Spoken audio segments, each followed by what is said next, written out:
welcome back to the Breaker Bros, and this is our instant reaction to the Bengals 24-0 loss to the Ravens. And I want to say the defense played well at the beginning and until things got worn out. And then if you take away that pick six, I mean, they've only given up 17 points. I mean, that's true. Pretty respectable against the Ravens. I mean, I'm looking at the stats, I guess, since we're talking about the defense. Let's see if we can bring that up.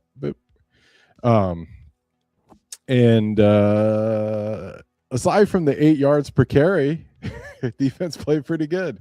But yeah, I mean, if the defense played like this all year, I think the record would be much better, and we'd take that, and we'd be optimistic because it's a young group.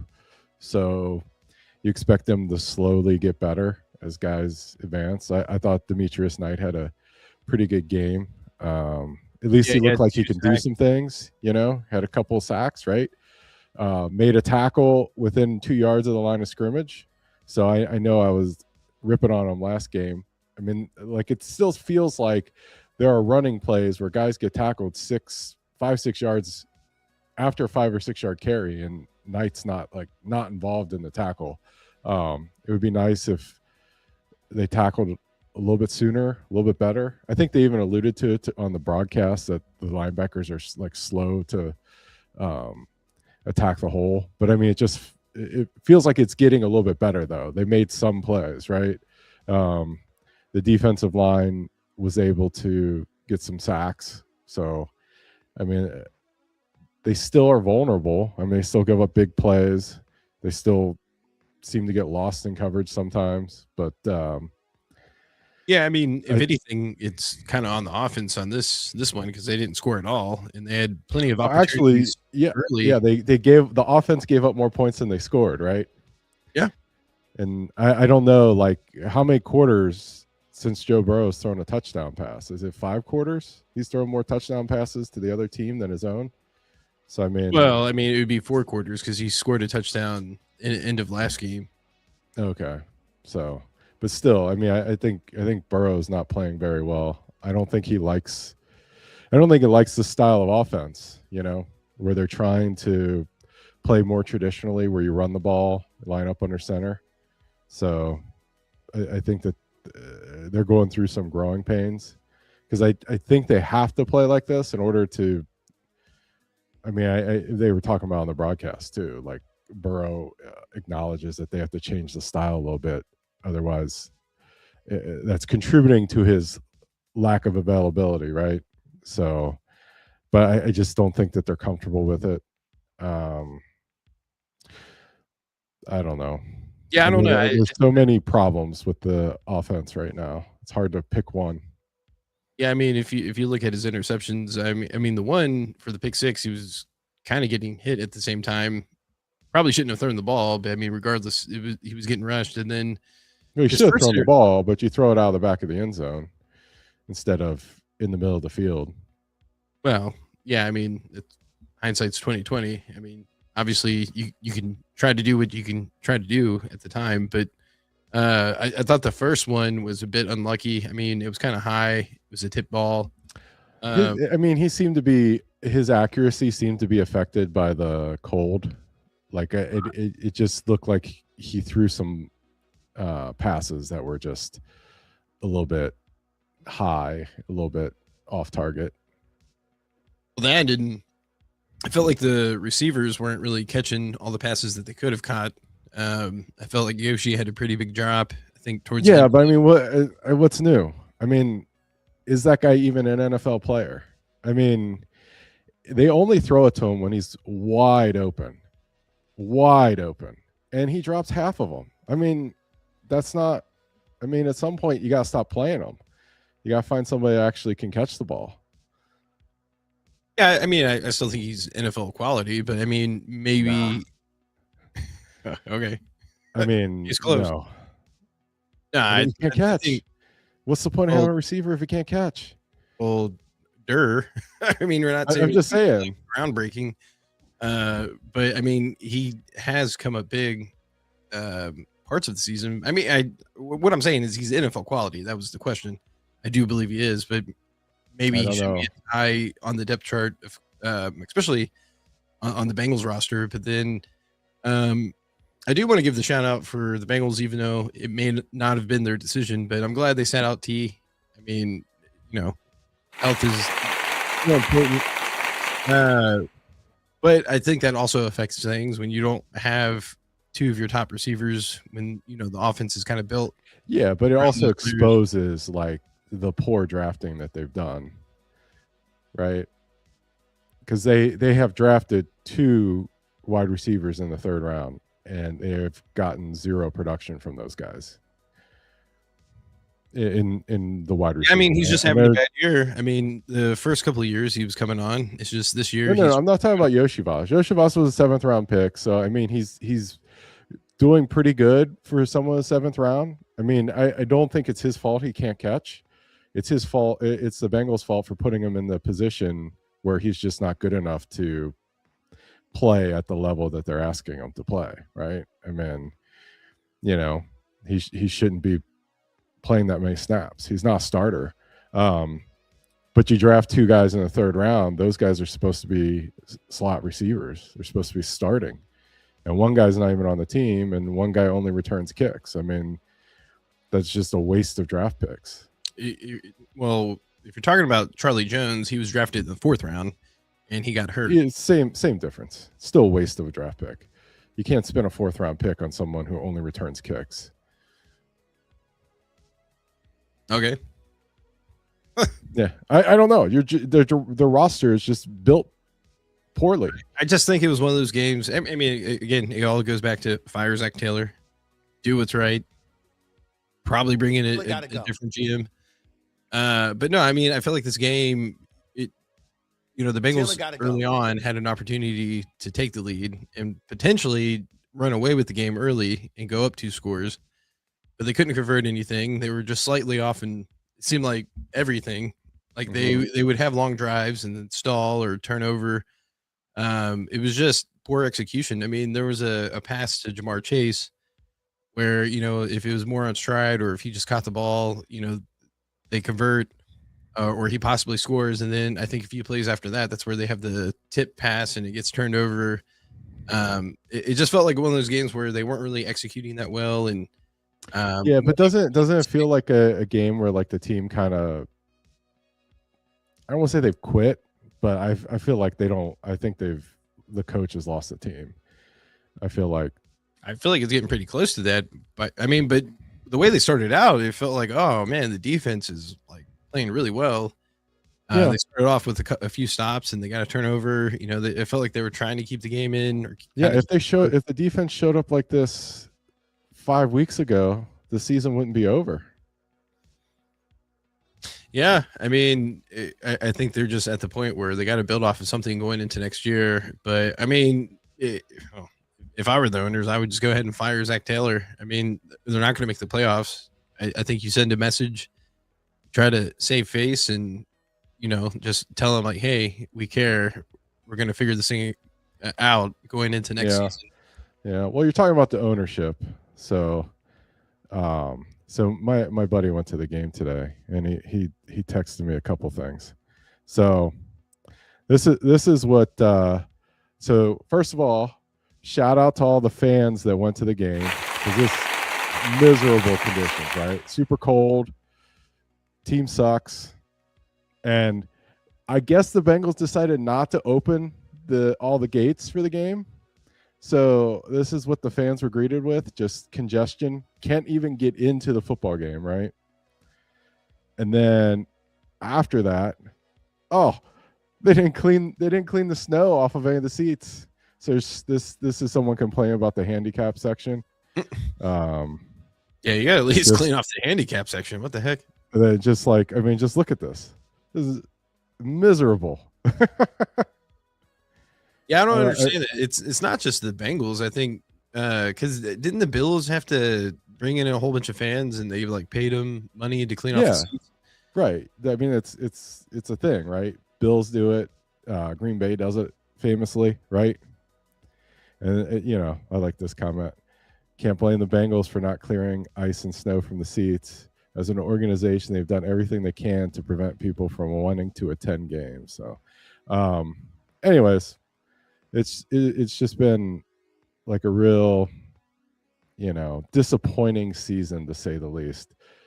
And, it's getting to the point of the season now where it's draft season. Got to start thinking about who's going to coach the team next year. I mean, just another year of Joe Burrow's career wasted. Can't be the Michigan. Another year of Jamar Chase's career wasted. Another year of T. Higgins' career wasted. I mean, you got 3 like just ultra talented guys, and just can't put it together because the people in charge just don't know what they're doing. Yeah, I mean, all I can say is they got to start at the top. Get rid of Zach. Hopefully, they bring in someone.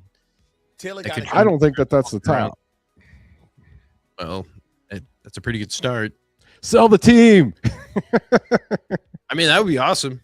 I would be down for that. Yeah, have a ultra rich family or person come in and take care of the ultra rich. Just someone who's like, would have to be. What are you talking about? That's only. Well, yeah, obviously you have to be ultra rich to buy the team, right? Period. So but maybe just someone who doesn't just like completely treat fans like garbage, like not opening all the gates and not clearing seats of snow, and just the overall fan experience of Paul Brown is just not. It's not on the level of other NFL experiences. At least in my opinion. I don't know.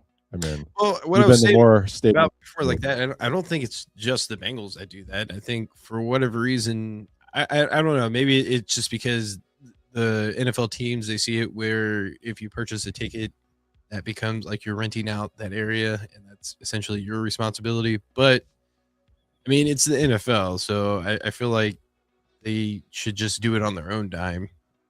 Do what? Clear off the seats. Like that should be part of the normal, like the standard. Yeah, I think operation. It is. I mean, I've been told that it's obviously a violation of the NFL policy. No, like the Bengals have violated league policy by not clearing out the snow. I don't think that's the case, because why would? Well, okay, yeah. I mean, they definitely need to do something.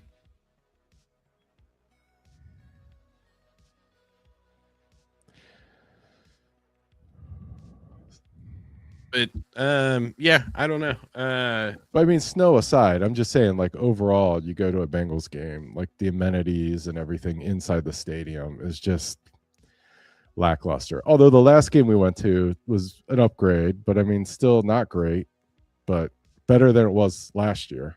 I don't know how is it when you sit higher in the stadium? Is it harder to get to things? Because I feel like you said, I never sat higher than like the lower bowl. Yeah. Huh. But I've sat at the other end of the stadium. So over at the north end zone, like that area doesn't have it just seems like it has normal concessions, and they're just slow. Like I remember one time we went, it was just so slow, you miss so much of the game, it's not worth doing, right? But like on the south end zone, I do like how they have the thing where you can like grab and go stuff. So you can, like, if you want a drink or you want some peanuts or a snack, like I got a brat. It took 5 minutes. That was nice. I think part of when they re-signed their, I guess, lease agreement with the city, they were going to upgrade some of that stuff, like going forward, because they're going to invest, what is it, like $600 million in total? Yeah, they need to improve the fan experience, but still, I mean, nothing about it is just nothing is well run. I guess that's the overall point I'm trying to make, is like just simple things like getting in and out of the stadium. It's kind of a hassle. Like it's just not done well because the people that run the team just aren't good at running things, and it just shows everywhere. I just feel like there isn't a single thing that the Bengals as an organization do better than. Because I feel like the bigger organizations that are run more like I don't know, like a multi-billion-dollar company. Because it is. Well, it is now. I get that. I'm agreeing with you. What I'm saying is, like, those type of teams will hire people that actually have that experience, that know how to like deal with the. Wait, you mean they don't just hire like their nieces and nephews? Well, I would assume you would have to have really good communication with the city and just be like, hey, in order for us to improve, these are like what we're looking to do to your point, to increase, I don't know. I just think they leave so much money on the table. Like I think that they could just make more money. A lot of people that go to football games, like they're willing to spend money, right? But what you're not willing to do is spend money and miss half the game. You know what I mean? Yeah, like, but you want something, you want it quick. To the Bengals' defense, I'm sure they're kind of limited in what they can actually do, because most of that stuff, because where they're at is downtown Cincinnati, like they're pretty much landlocked. So like you can only, like there has to be some coordination, whether like, but you have to know what you're doing. Well, but I think that is part of what they're going to do going forward, because I feel like when they do a lot of the renovations, I think they're going to close down some of those streets. Mm-hmm. At least the one that runs in between where the practice field is and the stadium. Oh yeah. You mean getting in and out of the stadium? Yeah. Yeah.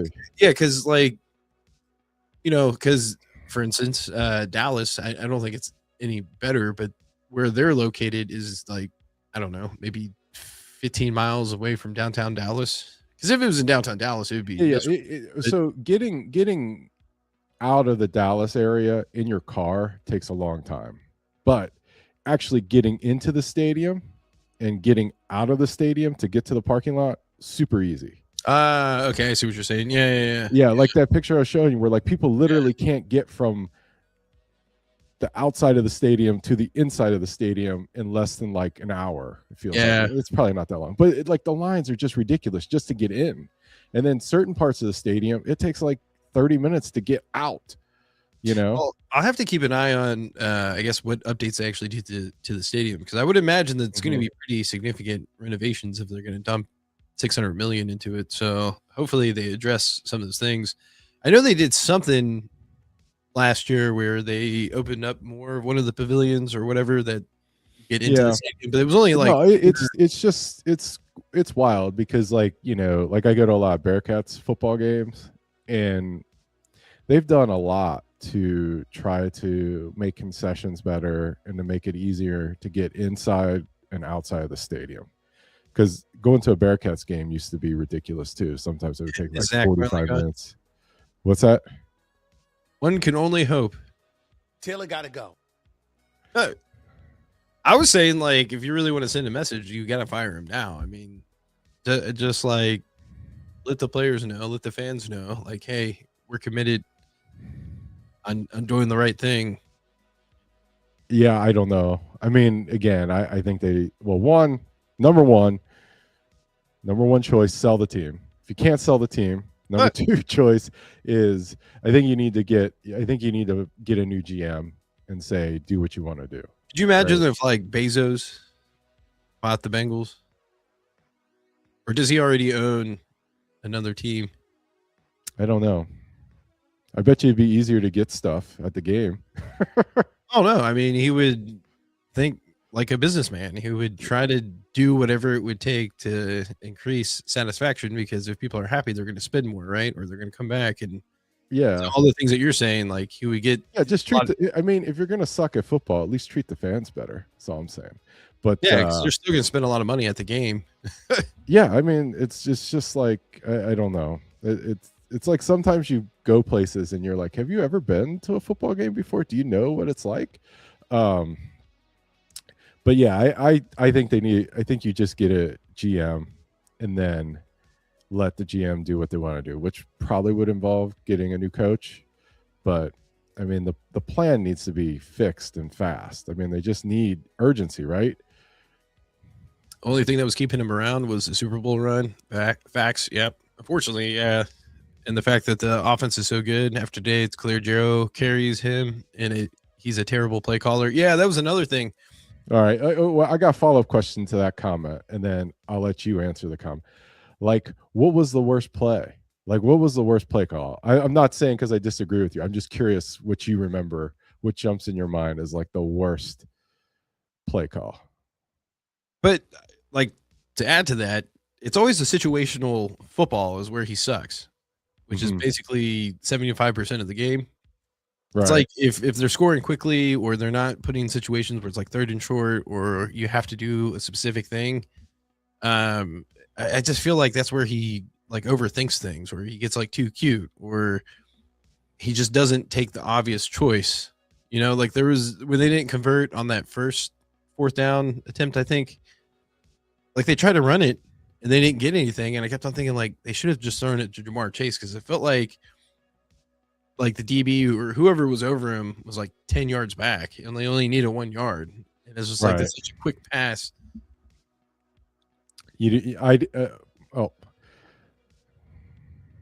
Oh, yeah, we were talking about it. Yeah. Yeah. But he was getting pressured though. It was a bad pass all around, but probably not the best. So my least favorite, or I guess if you put it another way, the worst play call in my mind was when they ran it on like 2nd and 2 on their side of the field, and then Samaje Perine got 1 yard, and then they hurried up, lined up, stood there for 30 seconds, and then ran the exact same play for like 0 yards, and then Perine hurt his knee. But I mean, they converted on 4th down, but still, I was just like, what are you doing? You know, like if you're gonna go fast and throw it. Don't go fast, go slow, and then run the exact same play. I mean, that's the only thing they're ready for. You know what I mean? Like if you have the personnel in to stop the run up the middle, and then you hurry up and line up, the idea is that the defense isn't set up to stop the pass because they're set up to stop the run, and then you hurry up and just do the exact same thing. Also, you give them a long break to be ready for it. It's just like, what are you doing? Yeah, and I guess kind of going back to if they do make a change at the top, maybe it does make more sense to start with the GM first. So maybe you just can't fire the head coach. I mean, I guess you could. Really, yeah, you could do the thing where you like call the GM and say, "Hey, you got to fire the head coach," and then after he fires the head coach, you'd be like, "Hey, man, nice job. Hey, can you come to my office? I got to tell you something." And they go, "No, you're fired." You could do it like that, but I think there's a strong possibility that might happen. Well, that they let go of both Duke Tobin and Zach Taylor. I think that might be a real possibility, or at least I hope. That too, it always feels like we're down to the last second on the play clock, so there's no time to audible or actually get a good look at everything. Yeah, I agree with that. Yeah, I mean, it's just like overall, there just seems to be problems with coaching, right? And like the offense, when you have all the elite players can score fast, but you know, in addition to like what you're talking about, like it makes me think of other things that I don't like. And one of the other things is like they never seem to have the ball at the end of the game. Like the team hasn't figured out that the defense is porous, so they keep losing games because they don't hold the ball or score. So I don't know. I feel like in this game they were holding on to the ball a pretty good amount of time. They just weren't doing anything when they got. Yeah, they just weren't scoring. Yeah, they're they need to put those two things together: ball control and scoring. Well, once they do that, they might have something. I felt like that first drive was like 8 minutes, and then they were in scoring position, and then they get a 16-yard sack, which I think that was more on Fairchild. It seemed like he didn't block. Yeah, that was wild. They only rushed 4, and they had 3 interior linemen blocking 1 guy, and then nobody blocking the other tackle. But really, that kind of like sums up everything that we're talking about. Maybe that was just a bad play call. Like, why are we? Because I think they only needed 3 or 4 yards. But again, we have this weird fascination of like going for touchdowns when we just need to convert for. But I mean, some of that's on Burrow too, because like that is one pass that he tried to throw in between 3 guys to Gesicki, like the people on TV were like Jamar Chase were open, but like Perine was wide open. And it's just like you only need 3 yards. I think it would have been Hudson. I think would have made the most sense on that pass because he was outside of Jamar. Jamar would have caught it, but I don't think that would have been a guaranteed first down because he was still short of 6. But Hudson was wide open for sure. But to be fair, he threw it in double coverage, but he still put it on him. Like and there was pass interference, and they don't talk about it. whatever. Yeah. But I don't know. I guess we're inching closer to draft season. I'm pretty sure Yeah. at this point I'm we're ready. out. There's no possible way to make the playoffs. So I think we're draft watch, coach watch. But hopefully they can build off of something. Just hopefully they don't end on a stinker and continue to I mean, not put up points. 4-10. That could be a guy that could really help the team. I don't know. It's a double-edged sword, right? It's like you talk about, well, the Bengals can't really draft that well, so what's the point of having a really high pick if you can't do anything with it? But if they bring in a different GM, players, they tend to pick them at the top of the draft. That's true. That's true. When they're in the top 10, they tend to do really well with those. But yeah, I guess is there anything else you want to add to this sad week? No, it's just sad. Yeah.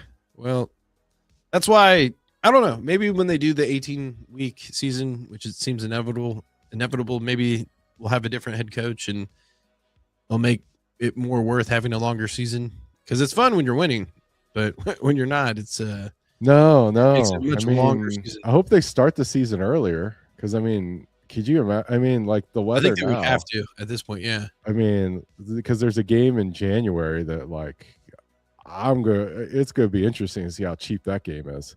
Bengals Browns, like January 3rd or something. Probably couldn't give away those tickets, especially if it's like another day like this where it's really cold. It didn't seem like you should come up. We could probably go for like $5. Yeah, if we can get really good deals all around, I don't know how flights will be, but that's what I mean. Like the amount we spent last time, or actually the amount you spent last time, it might be cheaper for the flight for tickets. I might do that. We'll have to play it by ear, but we'll see. Yeah. Okay. All right. Well, peace.